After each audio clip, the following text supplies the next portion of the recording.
Something going on there today.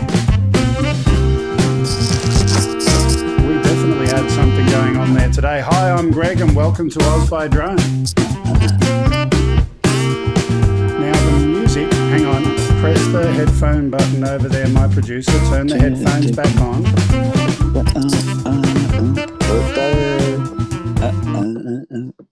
Oh, there we go. Hi everybody, how you doing? All right, what's going on? Oz by Drone. Sorry about that, guys. I had a kind of a big echo in my head. I'm hearing voices, but I'm also hearing the funk. So sorry about that. Yeah, that happens often. Hey, listen, everybody. Welcome back, Oz by Drone. Great to be with you. I'm John. That's Greg. Say hi, Greg.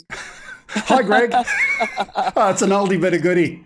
Sorry I missed you guys last week. I was in Darwin and I had a surprise. I was going to do. I went fishing. That's all I can say. I went out in the water and we were catching these great big cods and stuff.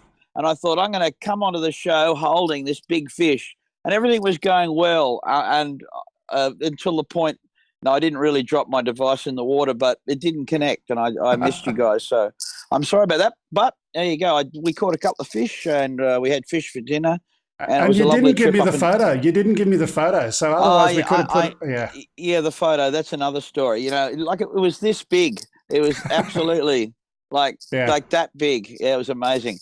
But anyway, I'll get some Speaking photos. of last week, though, we did have some fun. The guest that we had on last week jumped in to do a dual role of both guest and co-host, and he did very well considering he was put on the spot, and we had a good show. Yeah, good fun. It's not a thing I wanted to happen, but anyway, I'm back this week, and we got another great guest to join us. So we better get into it, eh?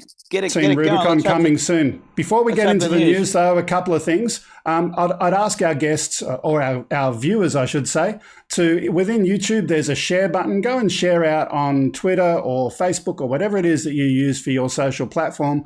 Let people know I am watching Oz by Drone, link over here. That'd be helpful to us, get a few more people into the show. Always good. Hello and welcome to all of our guests. Today, we're going to be doing a lot of interesting stuff. Our first story in the news, in fact, let's just quickly roll the news sting. And of course, there we go. Today, our first news story is actually fake news. Now, rather than our normal news intro, I wanted to make that really, really super big on the screen. There's a lot of stuff going on from the BBC. They put out a documentary recently, and DJI have responded to that. And their comments and their quote that I want to read out to you, just a little bit of it. DJI have said on their website, and Grumpy, you can put that website in the chat, that would be good. DJI said, "We feel it is our duty on behalf of the millions of responsible drone users to express our deep disappointment at the BBC's negative portrayal of drone technology. DJI was approached by the production team and provided plenty of input, including an interview and in-depth background information. However, none of this material was included. We have to assume that this is because the BBC ultimately preferred to boost viewing figures. This cannot be construed as balanced or impartial in anyone's book." Now, we're going to have a look at some video. Effectively, it's recognised that we're human beings. It's quite terrifying having a drone fly directly at you. It's completely flying on its own. Already, the skies above the UK are busier than they've ever been. That is an air disaster that's waiting to happen. It's not if this happens, it's when this happens. And I'll also investigate how this new tech is being weaponised by terrorists. So we're talking off-the-shelf weaponised drones. These drones would come over, start dropping bombs, 2, 3, 4 bombs on top of us. It still makes my heart beat faster. We're entering a new age of drone technology, and I want to find out how and if we can keep ourselves safe.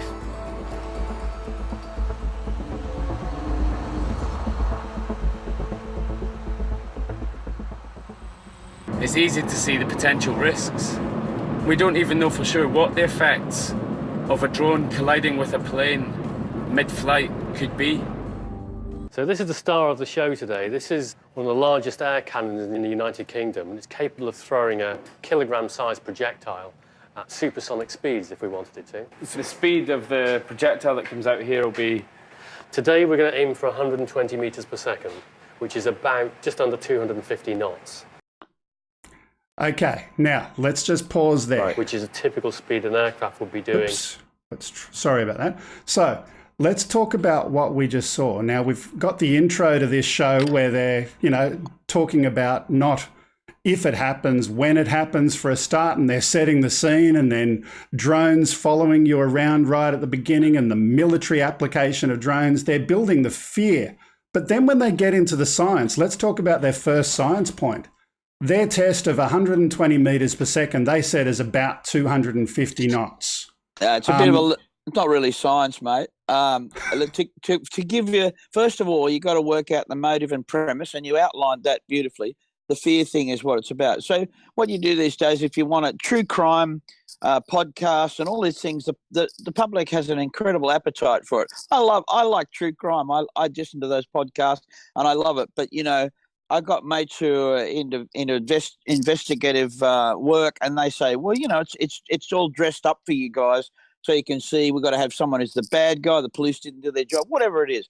So let's make no mistake now, the outside of the pilots that fly quadcopters and these aircraft, everybody else just likes the fear thing. They have an insatiable appetite for anything where a drone's going to do something evil, or there's no doubt about that. So give you an idea about the BBC science. So one day years ago, they're doing an aviation piece on bird strikes, right?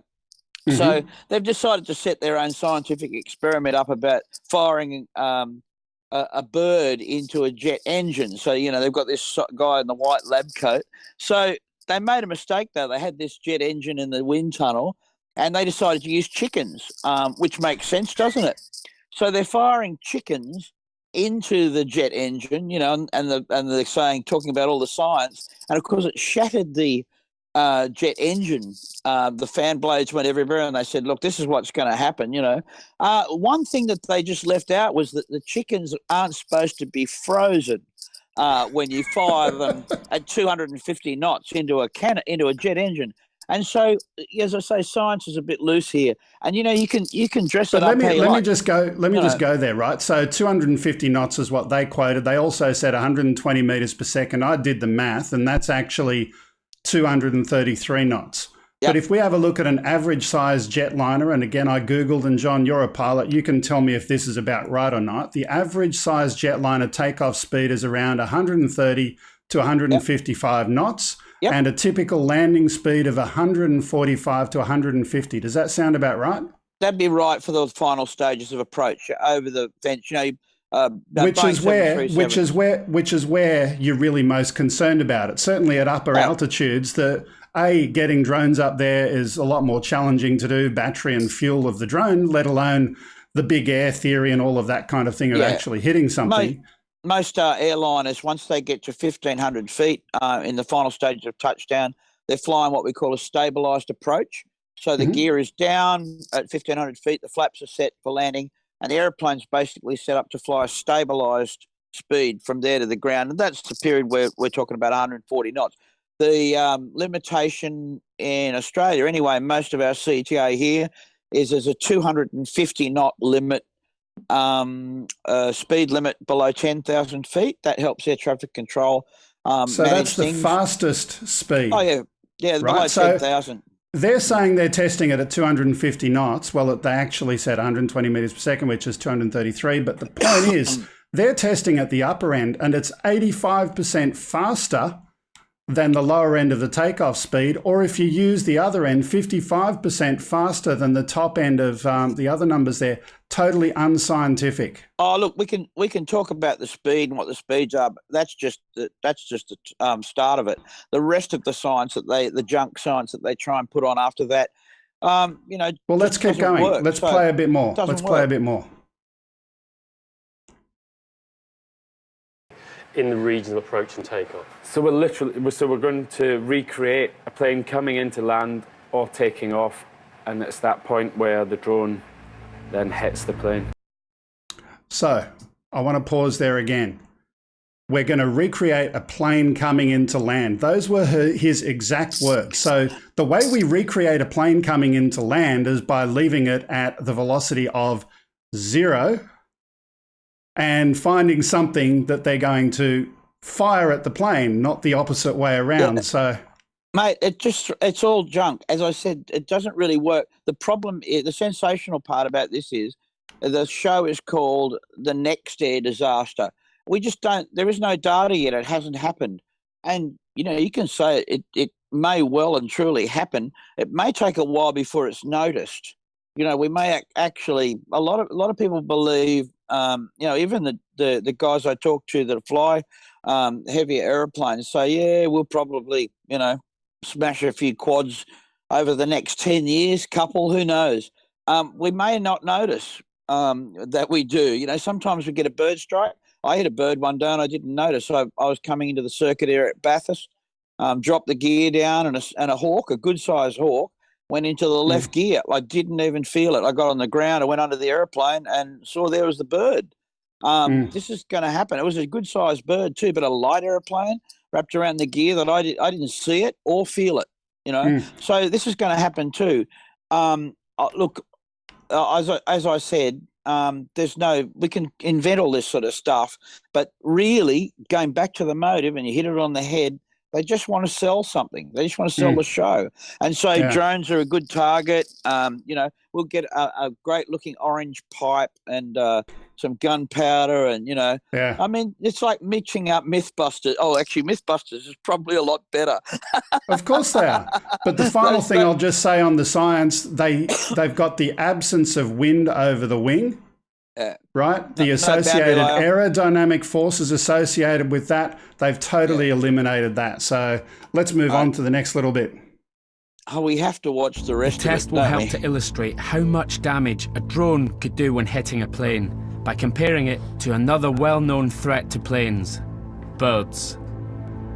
At least they didn't leave a frozen chicken this time. Few days at airports in the UK, and planes are designed specifically to be able to withstand the impact. So I just want to pause there very, very briefly. They said birds collide with planes every few days. Now, in a moment, we're going to see an impact from a bird. Now, if birds collide with planes every few days, how many times do you think we're going to have seen the impact that we're about to look from their cannon on a real plane?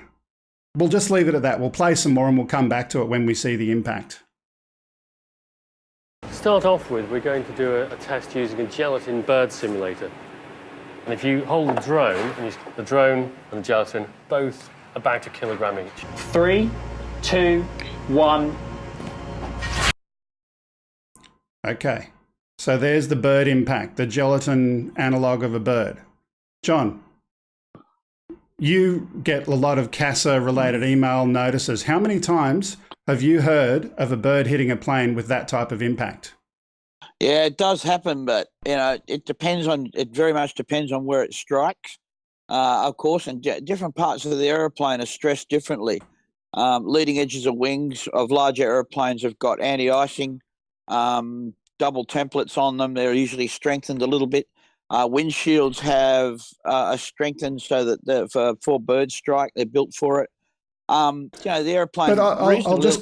But these kind of things do happen, but the size and the nature of what they've done. Yeah, well, so what did they fire it at? Was it an aircraft wing, an actual Boeing wing? Was a piece of aluminium? I'll let you see at the end of the story where they tell you exactly what it was. But for now, let me ask again. When was the last time you heard of a bird impact?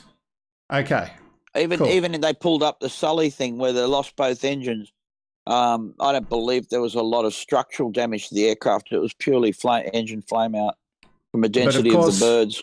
But according to this lab, this really scientific method of firing gelatin analogues out at a wing, this is what happens. But let's continue. Oh, wow. That's done some damage. Trigger is safe. Look at that damage on the... Impact scientists like Ian know quite a lot about bird strikes on planes, but they don't yet fully understand the effects of drone strikes. Shall we see what the drone does then? Yes. But we need the drone to be small enough to fit into the barrel of the cannon. So what we're going to do is break it up into its component parts, and what we're particularly interested in is the motors, because these are the hardest and densest part of the drone, and also its battery. The rest of the drone is relatively lightweight. We then pack the drone parts into the sabo with some adhesive foam to keep them from rattling around. See it coming out the sides. So that is one drone good what to go. The hell is that? John, that's hilarious. Yeah. Talk to me about what you see is wrong with that. Oh, well, it's not a simulation of any kind. I mean, they're just putting in a bucket. I don't know. If you look at the way they do structural testing, I've never seen anything like that. They've just got a mass. They've put the stuff inside a bucket and put a bit of glue around it. I don't know, mate. The whole thing is rubbish. It's pretty it's rubbish. But if you compare that to a real drone where you've got your 4 motors spread apart, and all of a sudden you've got them all in the center, you've got your battery in the center, you've got all of the mass it's hitting in one point. There's nothing scientific about it, mate, from the beginning. There's nothing scientific about the idea of doing it. So, it's just, look, as I say, a lot of people will watch it and wonder, it's just not science. Mind you, there is a Flat Earth Society, I believe you can still join. And those people are quite convincing, really, you don't have to be a rocket scientist to know, some of these things just aren't real. Yeah. Let's just watch. There's only a couple more clip bits left. We'll go to the next one now. 2, 1. Whoa. Yeah, that's a great experiment. You've got prawn parts well and truly embedded in there. Now, I just paused it there. Let's leave that on the screen. That is supposedly the only part inside a drone that looks like that would be the battery, except if it was really a battery and it really had that collision, of course, we know what happens to lipo cells. So they haven't disclosed, but it looks like they've removed that and gone and put in an analog for the lipo battery as well, because we don't see any flame or fire there. Doesn't look like a wing to me, even. I'll tell you what it is in just a moment. We got, I think, one more pause left, so let's just continue again.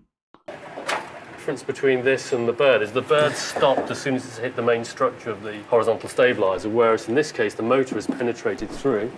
What is it? One motor in there.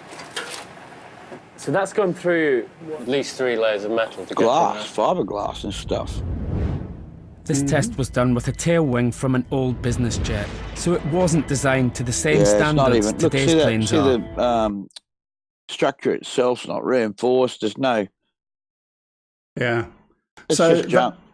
So they just made a comment that it's a stabilizer from an old business jet. Now, let's go back to the beginning.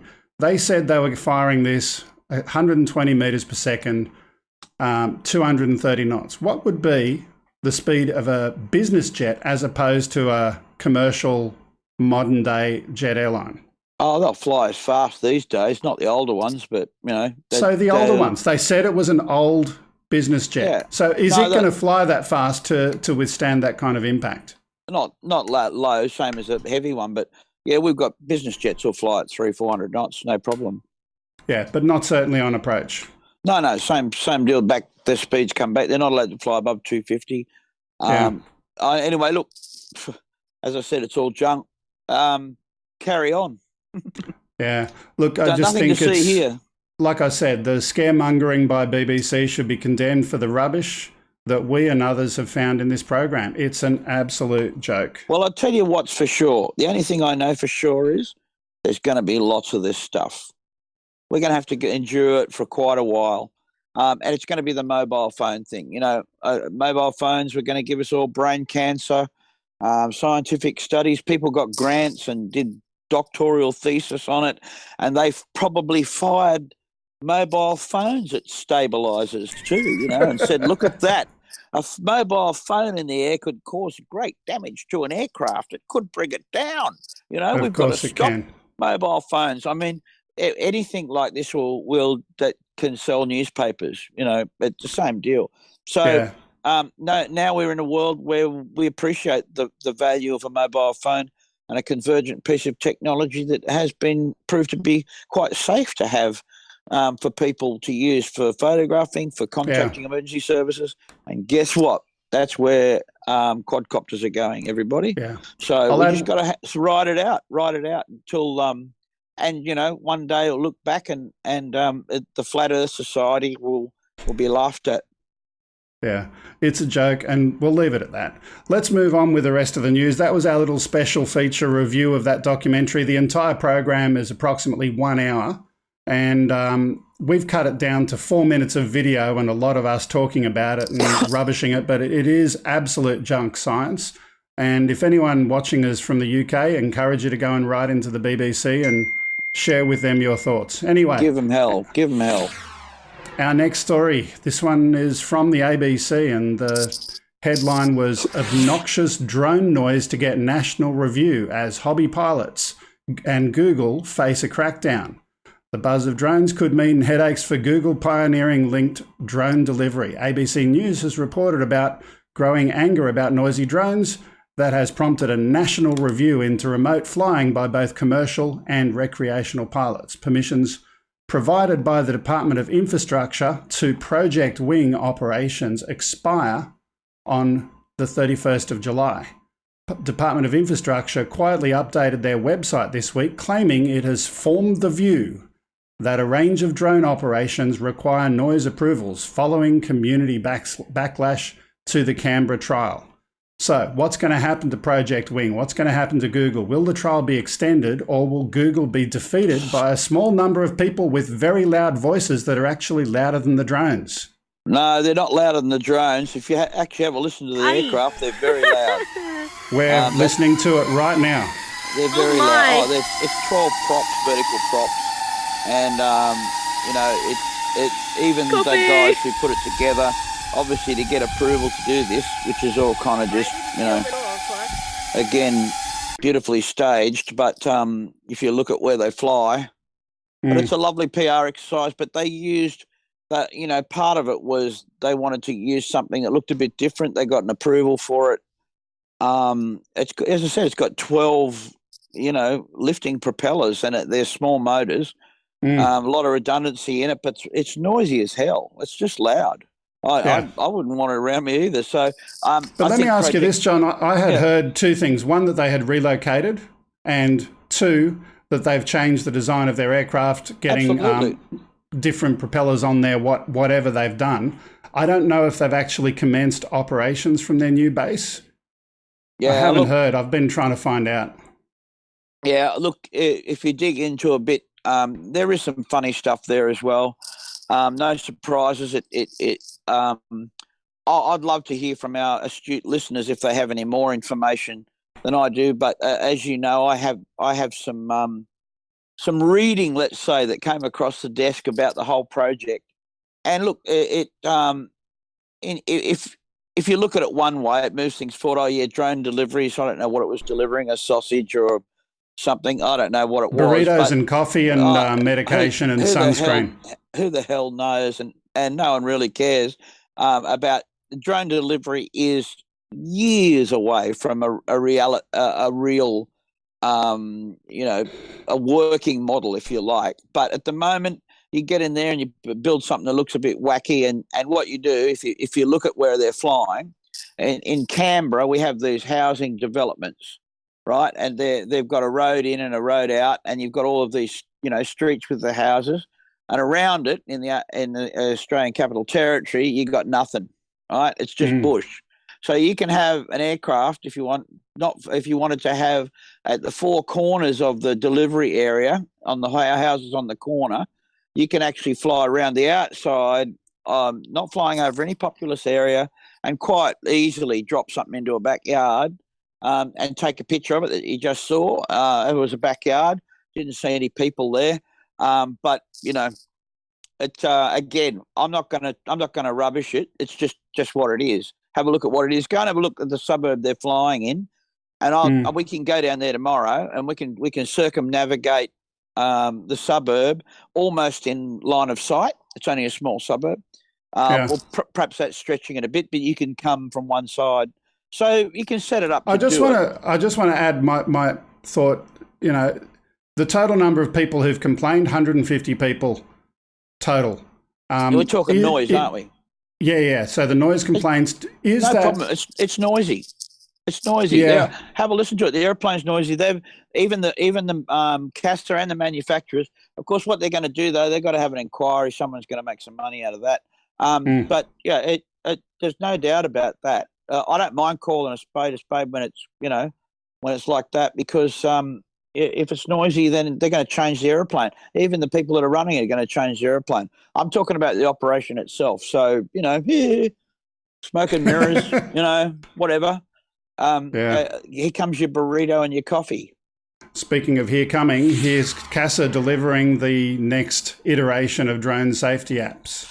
So we spoke about this previously, where CASA is retiring their previous Can I Fly There app, and at the moment we can see a screenshot out of my phone, and on that screen there it shows a heliport that hasn't existed in my locality for as long back as anyone can remember, but at least I can find out what it is. And if we click the next photo, the new app looks like this. Now, that heliport, you can't anymore in the new app actually see the name or the description or the owner of a heliport in there. So I'm a little bit concerned that this is a waste of everyone's time.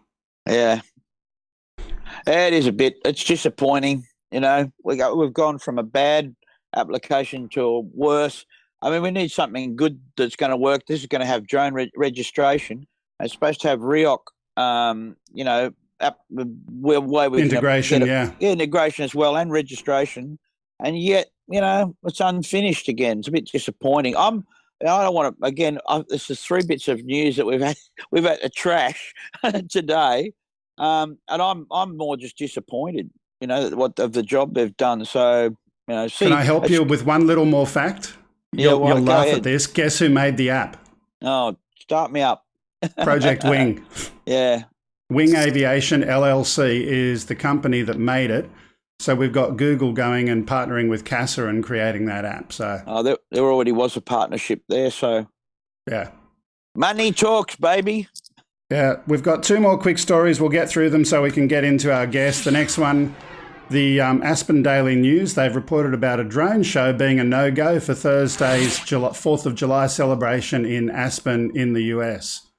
It was scheduled to take place, but it was cancelled due to technical problems with the drone software, the Aspen Chamber Resort Association and the drone operator announced on Tuesday. This marks the 2nd year in a row that the drone show, which would be the first of its kind in Aspen, has been cancelled. Last year, the operator brought in the drones from the Great Lakes Drone Company of Michigan to replace the traditional fireworks show, but because of dry conditions and fire danger last time, they cancelled it due to high wind at the last minute. But it was set to take place this year, and they had problems with the software, and no show. 4th of July cancelled. Yeah. So they're good when they do what they do, but that was not so good for the 4th of July over in the US. I don't know that mob anyway, so I'm sorry they didn't get it off the ground. I always like those kind of things. Yeah, I do enjoy those fireworks shows, but there's a lot more information. I'm just skipping it because I'd be talking too much. But, go ahead. What's the next one? We've got one more. So this one is about Formula One racing, and this one was reported by news.com.au. So new manned drone racing to be trialled, with Optocopter racing touted as the next generation motorsport for the drone age. An Australian startup plans to sell flying cars inspired by a new airborne Grand Prix racing series, blending parts of Formula One racing, the Red Bull Air Race Series, and Formula E. The new Airspeeder Championship pitches manned octocopters similar to hobby drones into a new racing league. Airspeeder promises to be the most exciting races the world has ever seen, powered by 200 kilometres per hour octocopters developed by Australia's Alorda Racing. Pod racing, here we come. Look, we all thought that we were going to get some Star Wars kind of stuff. What was the name of those things that, we've got Star Wars happening in real life. That's a pod racer, man. That's what it's going to be. You bet. Canyon flying. We need to see it, and you need onboard cameras, and I want to wear my virtual reality headset. I want to be on board that thing, sit in my lounge room with a joystick and a beer, and that's going to be entertainment. And maybe you could have, a few obstacles come in the way that I could dodge or crash into. I don't know. It'll be great fun. Speaking of obstacles, we've run out of obstacles for our news today. Good. Let's go on. Let's meet our guest. So there will be no news on our own, so there.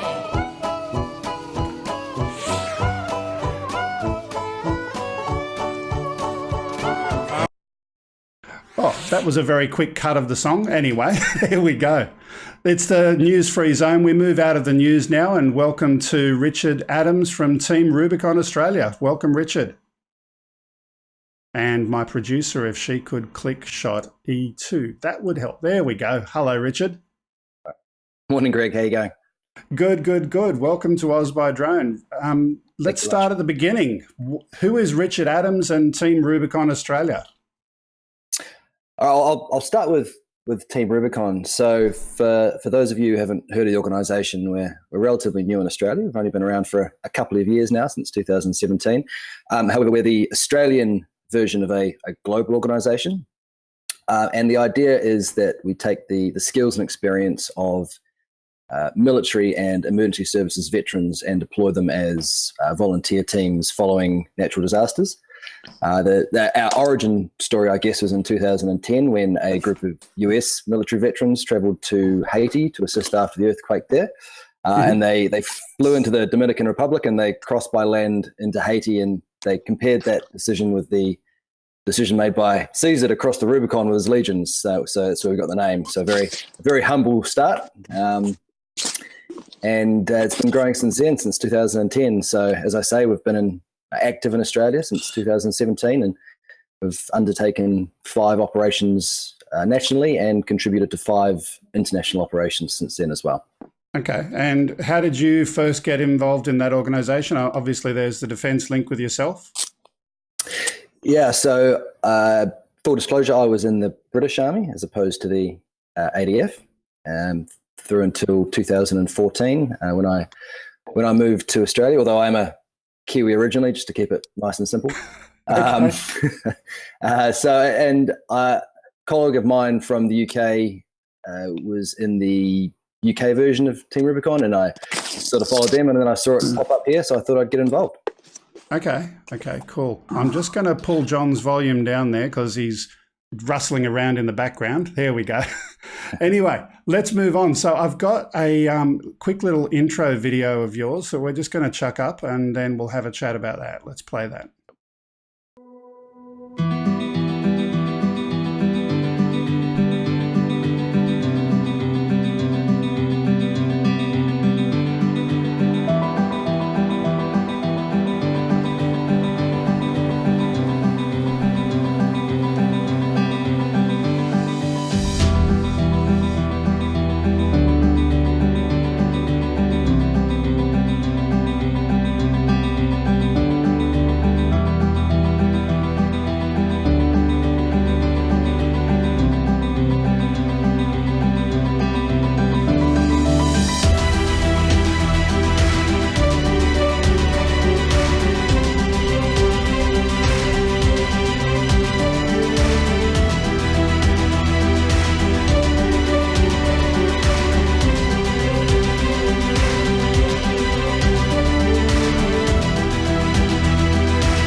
So really interesting watching that video. Let me ask, does someone have to be military to be involved in Rubicon?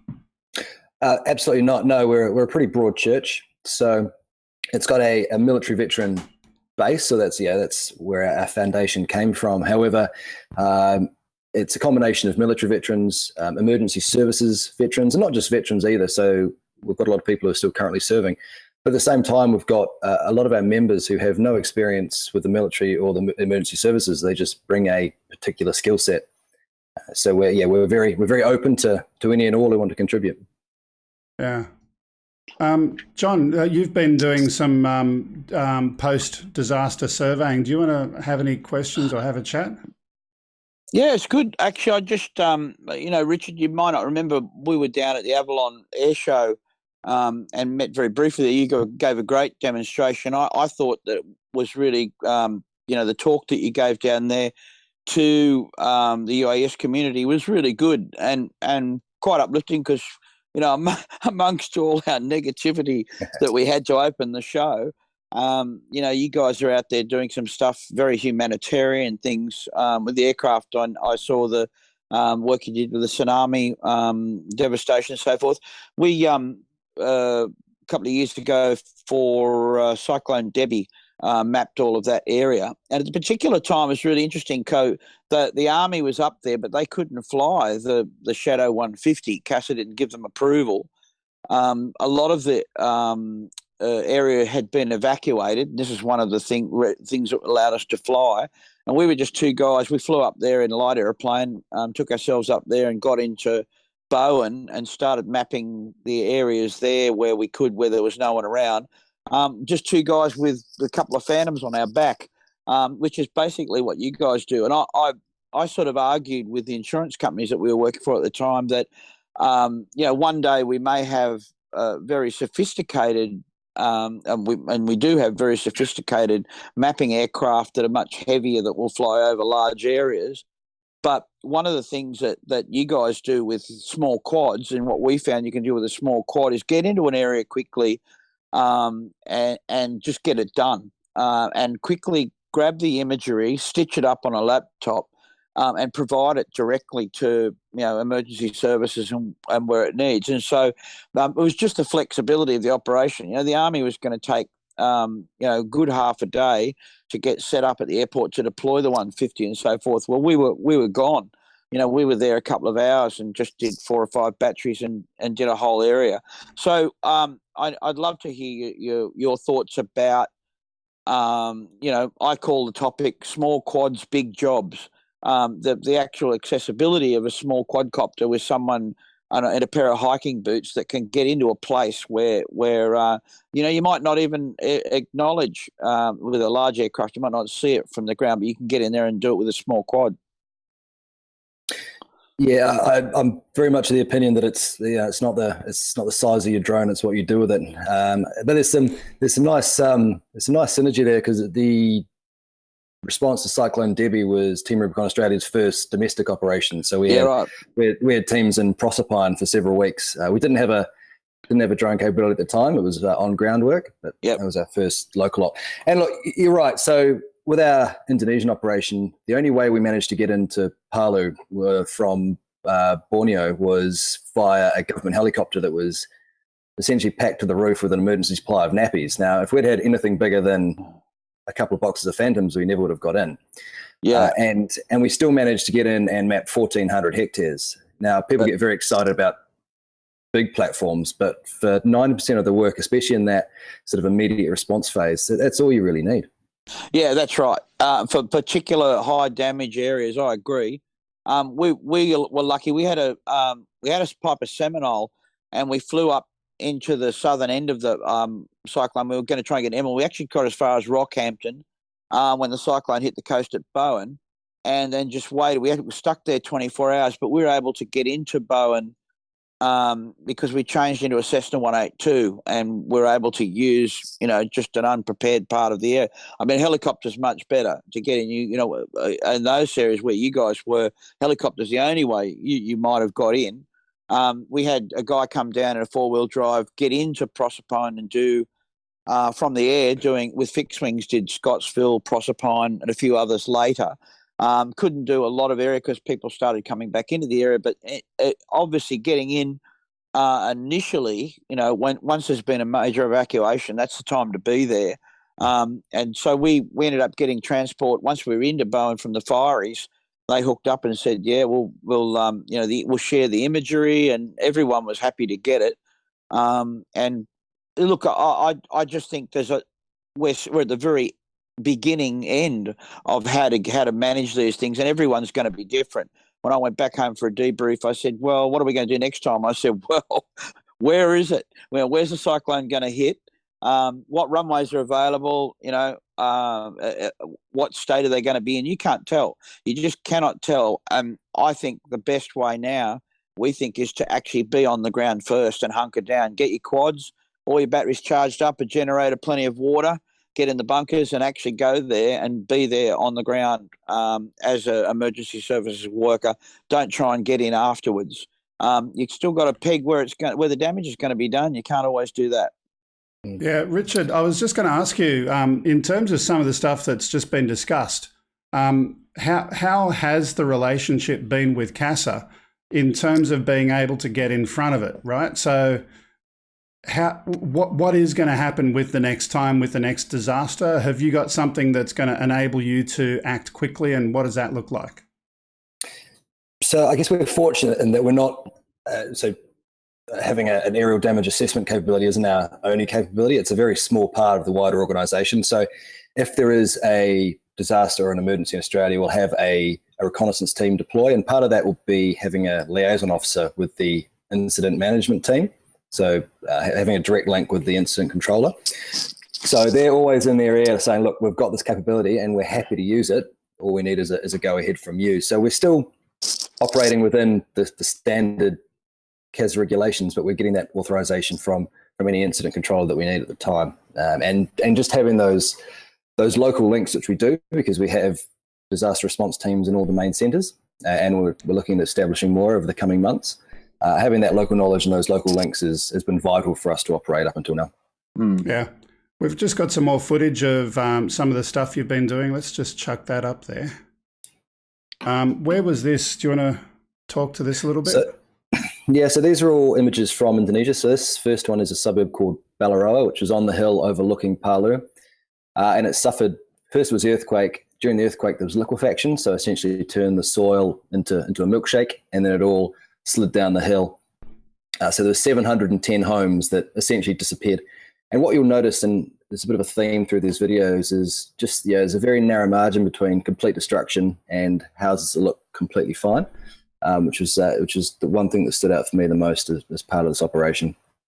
So on one side of the street, you could sit on your porch and look everything slide away. This is a town just up the coast called Wani. Now that's a freight ship that's been picked up and dropped on the foreshore there by the tsunami as it came through. Okay. Which was quite a surreal thing to see. And then you can also see in the harbour there are other ships and boats that have been either washed ashore or sunk. Okay. And again, what's this one? So that's the main bridge on the Palu foreshore. So that's a combination of earthquake and tsunami. So that's where the tsunami hit on the Friday evening, and that's the Mercure Hotel, to a number of deaths, and they were still working on that location while we were there, getting imagery of that. You can see all the windows been smashed out by the tsunami. And this final one is an area called Patobo, which is another one that was impacted by the earthquake and liquefaction, so no tsunami. And I think from memory, we're at about 1,200 houses for this particular spot that disappeared, and this was the area that had the highest death toll as a result of the earthquake. And just, this is a middle-class suburb that we're looking at, or was before the earthquake. Yeah. Let me just ask, in terms of your potential to work in Australia, what is the trigger for you being engaged, and who does it and how do they do it? And like, for example, floods in Queensland and all of that kind of stuff. Have you been working that? If not, what would need to happen, and what's the criteria for you to decide if your group is going to be involved? It's primarily on need, so whether we can actually contribute to that operation or whether it's already in hand. So, for example, if there's a going bushfire, we can't really help with that, but during the recovery phase we can. And now in Australia, we've responded to, just make sure I can get this list right, bushfires, droughts, hurricanes and floods, so we can cover off most bases. The big thing for us is we need to be invited, so we don't just arrive and start operating. Now we can arrive and just say, look, we're here, ready to be used if you need us, and once that invite comes, we'll get involved. But it's about identifying a need where our capability is going to be useful. So another example, we've been operating around Scone doing drought relief work, so working with farmers on their properties. And as part of that, we've been doing drone work, providing mapping for those farmers to give them aerial imagery so they can apply for grants. So that was a need that was identified, and it was a need that we could service. So the other aspect, of course, is we're a volunteer organisation. The majority of our members have, they have full-time jobs, they've got families, so it's also about the capacity. So we're unlikely to do operation after operation after open. We just need to have the capacity to be able to deploy as well.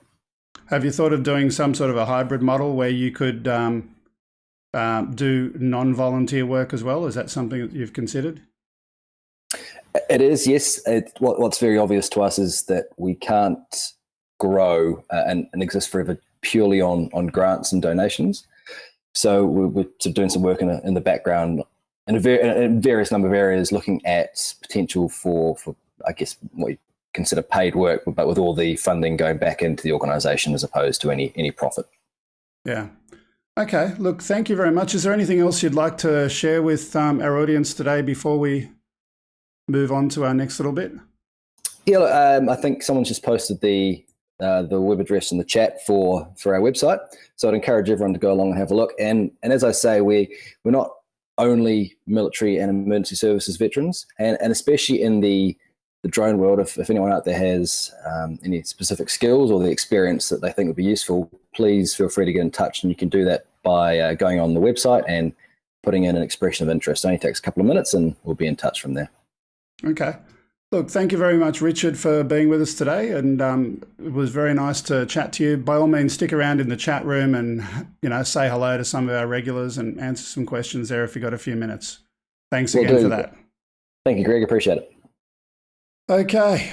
And with that, we're running behind time. You know what? I might today do the radical thing, and we're going to skip Explore Australia today. We're just going to do FPV Korner and then go into some stuff with you, John. So let's just go into FPV Korner quickly for a couple of minutes.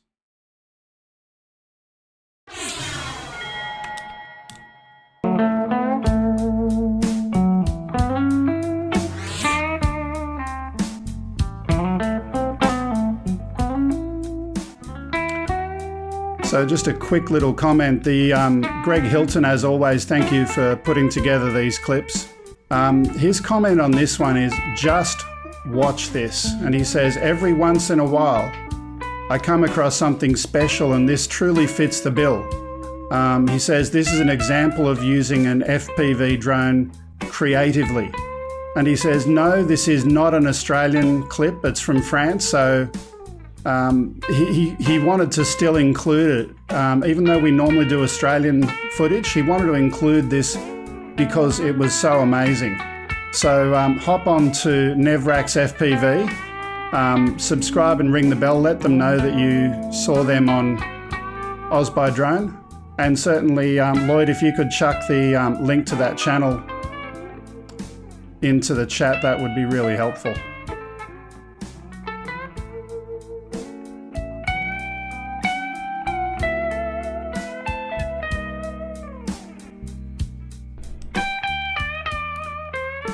John, I'm just imagining this being an auditorium where you're playing at the moment. Yeah, it's great, isn't it?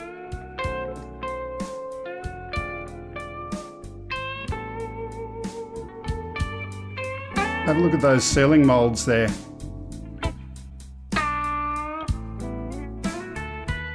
This is absolutely gorgeous. Someone's going to fly the Vatican one day. Going to happen.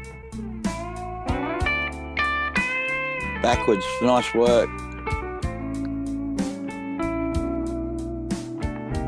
Or rolling the film backwards, maybe. It's possible, but unless he's got two cameras on it. I've seen people do that trick and they put the recording camera on the back of the drone. Yeah, it's too easy. Yeah, you got your FPV camera, your flying camera, and of course the GoPro sitting on top of the quad. No, it's not too hard at all. That's lovely. Yeah, some beautiful footage, and we are running a little bit late today, so Explore Australia will hold over those clips until next week. But I wanted to do something today, and I just said, John, it's yours. And my little title here is John, Learn Stuff. So Learn stuff. I don't know what it is exactly we're going to talk about today, but over to you. Well, I'm gonna throw back to the BVLOS stuff because we're all on the edge of that at the moment. And while Richard's in the background, one of the things that my company can help with a company like his is to get them a BVLOS approval so they can work at extended ranges. We've been, with CASA on it for a couple of years now, and I was on the technical working group with CASA to develop how BVLOS is going to work. And really what it's going to do, particularly for jobs like just using extended visual line of sight, and we're talking about using up to 1.5 kilometres now in a very basic form for what we call EVLOS 1, and then extended ranges in EVLOS 2. So I know you're in the background there, Rich. I don't know whether you guys have looked at this yet, but we think it's going to be really valuable for services like yours. Emergency services are looking forward to it, surf lifesaving. Everybody wants now to be able to use the capability of the aircraft in terms of range. If you're realistic about visual line of sight, you know that 400 metres, unless you've got good strobes, once you're pushing out past 400 metres, you're not really seeing the aircraft that clearly. But, of course, you can see the airspace. And so this has been the argument that if you can mitigate risk to manned aircraft at greater distances, and now CASA has looked like the guidance is 1,500 metres, and then you can have EVLOS 2, which is a second observer. So for those who are interested, this is going to be a stepping stone process. So we're hoping to get both approvals for EVLOS 1 and 2 in the initial stages. And for those that are recreational pilots, that this won't be available to you for a while, but we do believe that once we've got some experience operating EVLOS 1 safely, you'll be able to, as in the same way model aircraft people are with an observer, able to operate at extended distances. So it's a bit of reading if you're into it. I'm going to once I get the approval, I'm going to come on the show and share a lot of the information that we've got, and I'm certainly wanting to share it with Team Rubicon and other community services and people in emergency services that are going to want to use it to really enhance their capability. Make no mistake, it's a big deal to be able to fly out past 1 kilometre and the aircraft when you can't get there, if you're in a situation where you can't get there. So, we're looking forward to that. And can I just ask, John, just out of interest, you mentioned that the fixed-wing people have been doing this for a while. Is that only around model airfields where it's permitted by their association, or are they already permitted to do it elsewhere? No, there's been a FPV agreement for model aircraft for a while now. So the Model Aircraft Association of Australia developed a safe way to have line-of-sight FPV. Now, as you know, wearing FPV goggles, you have a spotter with you. Most people, understand why. It's very, very easy. You're flying fast quadcopters, unless you're in a very enclosed environment, where there's no risk to people, you do need a spotter. We call it an observer, and, that makes pretty good sense. So, but can I just confirm the MAAA stuff, isn't that they can only govern what happens on the airfields and the areas that they control and they own? Yep, that is correct. So that's over that property, and also that's still line of sight. So the observer still has to see. Yep. The big difference with the new EVLOS procedures, under the CASA definition, the observer doesn't need to be able to physically see the RPAS. What they need to do is be able to see the relevant airspace around the RPAS. So there's a definition for relevant airspace, which is 3 nautical miles and 1,500 feet. There's a definition for line of sight and EVLOS, or extended visual line of sight. And so we have these new things called LORPSA and LUSA. So here's the thing. LORPSA is loss of a remote pilot situational awareness, where the remote pilot's not sure exactly where the aircraft is in the relevant airspace. And so you have to have a procedure for regaining that situational awareness. So these are the terms we're using: relevant airspace, situational awareness. These are all basically aviation terms that we've drawn into this, and they work. It's basically, you've got to have a procedure. So one of the procedures is when a traffic appears, if the person, the actual pilot in command of the RPAS or the quadcopter, is involved in FPV, so they can't see the aircraft, the observer manages the traffic deconfliction. So we have to have traffic deconfliction strategies, and the observer calls 3 times: traffic, traffic, traffic, aircraft approaching, descend immediately. There's a basic one. And traffic, traffic, traffic, helicopter observed on ADSB, stationary 2 miles away, return to home. So you basically have a couple of scenarios where you either reduce your height, you land immediately, and the last one, of course, is a uncontrolled shutdown. So this is called a terminate flight. And so if the observer believes that the ground below and the airspace between the aircraft and the ground is safe, and there is a risk to a manned aircraft, they call traffic, emergency descent clear below, emergency descent clear below. They repeat it twice, and the pilot doesn't have to respond. It basically initiates the emergency descent. So this is procedural stuff. So it's not one of those things that you can go out and say, well, if we see an aeroplane, what are we going to do? What's the aeroplane doing? You have to have a clear set of procedures to handle the contingencies. And so if the aircraft is in the relevant airspace and the pilot, RPAS pilot, has contact with the pilot, you can actually coexist in the relevant airspace. I can see in our a chat room there, REOC and RPL only at this stage, John. Yes, that's quite right. You'll need to have a REOC to apply for EVLOS procedures. Recreational and excluded category pilots will have to operate under the SOC, which Standard Operating Conditions, which is line of sight, until they have procedures.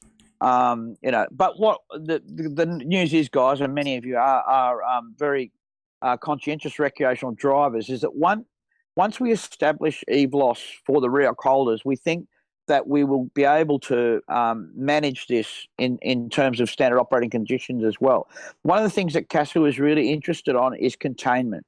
So model airplanes have been safe for a very long time because they usually fly fast, they're small, and you need to see them. You rarely fly a model airplane more than 300 metres away from you, and if you do, without any kind of flight stability, you'll lose it unless you're very good. That's why we colour them up differently. So those of you that got a model airplane background know the containment is the fact that you could always have a transmitter that would fly further, but you never do because you need to be able to control the airplane. You'll be able to see it clearly. Now we've got stabilised aircraft that fly longer range. What is the containment? Well, we put to CASA that the best level of containment was ROL, which is called radio line of sight. So if you've just got a single radio transmitter, non-4G, non-daisy chain, but a single point of transmission, how far can you go? Yeah, UHF, we can send 20 kilometres these days. That's going to be too far. So you have to prove, and you can set up EVLOS 2 to 20 kilometres, but you have to have an observer every 3 kilometres that can look 1,500 metres back and to the observer 1,500 metres ahead. So what I mean, you can have those ranges. CASA has said if you have a radio range, a radio line of sight, then we're going to limit it to 80% of the manufacturer's stated range. So let's go back to your Mavics and so forth at 7 kilometres.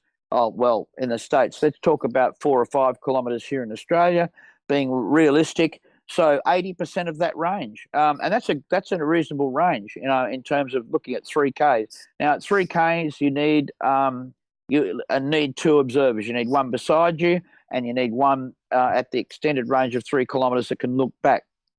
One of the finer points of it, if you're following this so far, I'm sorry, it is a bit technical, is that the pilot can be the first observer in EVLOS 2, provided he's not in goggles. So get that. So if your observer is out at 1,500 metres or 3 kilometres, I should say, you, the pilot, can be that first observer, technically, until the other observer takes over, and then you're, of course, looking at the screen. So there's a lot of stuff there. You can download it, though, everybody. It's on the CASA website. It is called the Manual of Standards, 2019, Chapter 5. Go for your life. It's 29 pages of stuff. Our approval request is equally that long, includes all of the radio procedures and stuff. So we're still waiting. CASA haven't come back to us with the final thing, but once we get it, we're hoping to share all of the information with EVLOS. And look, it's a next stage. I mean, we're not talking about mid-air firing junk science here. We're talking about the very, very small steps that we have to make to get our hobby moving forward into look, people are flying 3 kilometres every day. We know. Yeah. CASA knows that. People are flying beyond visual line of sight every day. It never happens, John, but speaking of how far you can see your drone, Craig Yarker says, I can't see my Mavic Air at 120 metres and he's got 20/20 vision. He's right. Yeah, he's Grumpy right. Vlogger, I can barely see my Mavic Air past 20 metres. And I think Greg Hilton has replied to that appropriately. Wrong glasses, Lloyd.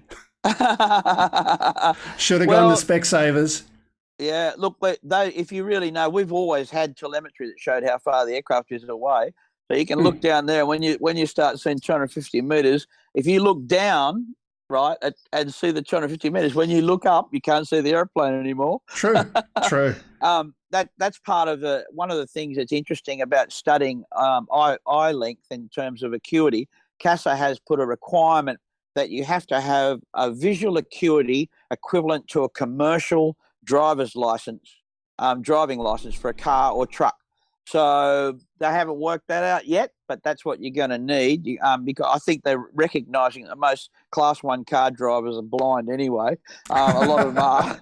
So you're going to have a commercial, which means it's tested regularly, like a pilot's eyesight is tested. But the truth is, I learned this when I was an ag pilot years ago. When you learn to look for wire, the way you focus when you're flying low-level aircraft and you're in the aircraft and you're flying amongst crops and so forth, what you do to pick up wires is you look ahead 500 metres at a point on the ground, your eyes focus to that point, and then you look up. If you look up straight away into blue sky, into nothing, your eyes don't have a focal point. If there's a cloud in the sky, your eyes will focus at that distance. The cloud is 3 kilometres away, guess where your focus is?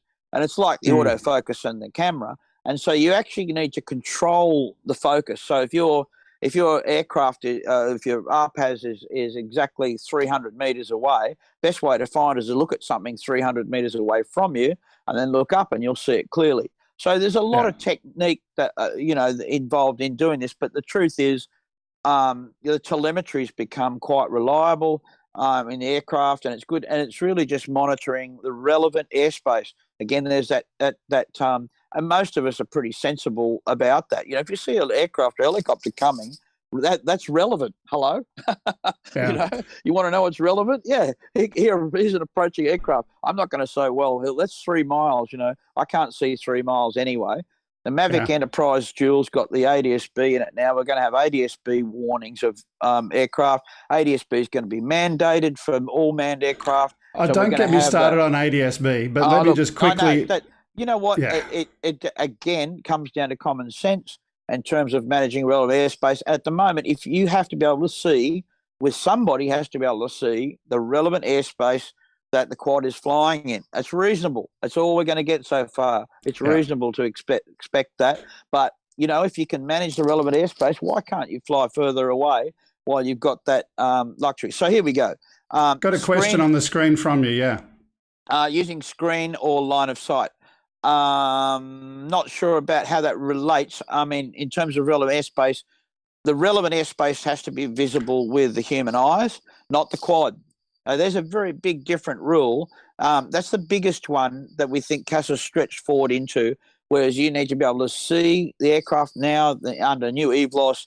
You don't need to be able to see the aircraft. You need to be able to see the relevant airspace surrounding the aircraft. Hello.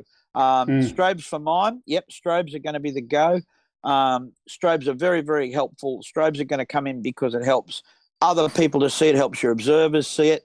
We've done a test now with EVLOS 2 where a remote observer to handle loss of situation awareness for the observer, or the pilot rather, you have a strobe on the ground. So the observer that's up on a little hill somewhere looking at the airspace you're flying in has a strobe on the ground the pilot can use the screen to see that aircraft. But we're going to be using waypoints. So all of a sudden, observer says, I've lost situation awareness. I'm not sure where the aircraft is. Pilot instantly flies the aircraft to a waypoint where the observer is. Observer sees aeroplane, carry on, move out to the search area again. So we're talking about flying over large tracts of land where you might be searching for someone. Search and rescue's got great application for it because, when you're in a search mode, you have people on the ground searching. They can be observers. You've got to have two forms of communication. With the observer, you've got to have a phone and a radio. They've got to be fallback. So if the observer and the pilot lose one form of communication that has to fall back to the secondary comms. When you're firing up, you have to check both comms procedures. You have, radio check on primary, radio check on secondary.